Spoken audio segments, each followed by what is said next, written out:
ఇప్పుడు Totapuri mango పల్ప్కి demand తగ్గింది. దాంతో చిత్తూరు జిల్లాలో విపరీతమైన పంట అన్నమాట. రైతులు మార్కెట్‌కి వచ్చి అక్కడ వదిలేసి వెళ్ళే పరిస్థితి. ఎందుకంటే గిట్టుబాటు ధరలు కూడా లేవు.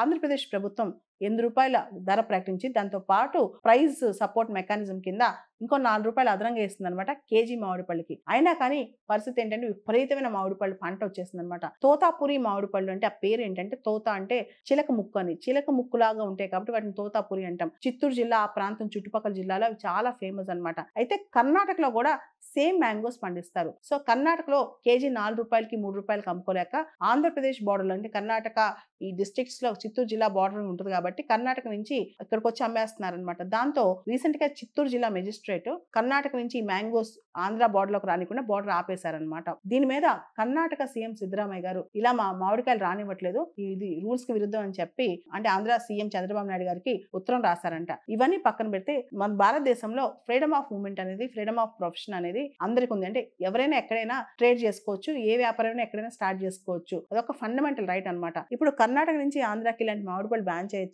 రాకుండా ఉంచొచ్చా ఇదే క్వశ్చన్. ఎందుకంటే కర్ణాటక రైతులు కూడా తీసుకొచ్చి గవర్నమెంట్ వాల్యూకి అమ్ముతున్నారు. ఎందుకంటే కర్ణాటకలో కేజీ రూ. 2కి రూ. 3 కూడా కొనట్లేదంట. అంత కుప్పలు కుప్పలుగా పోసేస్తున్నారు. చిత్తూరు జిల్లాలో అయితే రైతులు వాటిని మార్కెట్ దాకా తీసుకెళ్ళాక ట్రాన్స్పోర్టేషన్ ఖర్చులు కూడా రాక పండించిన వాళ్ళు అక్కడే వదిలేసి వెళ్ళిపోతున్నారు. గిట్టుబాటు ధరలు రాక ఇలాంటి పరిస్థితి.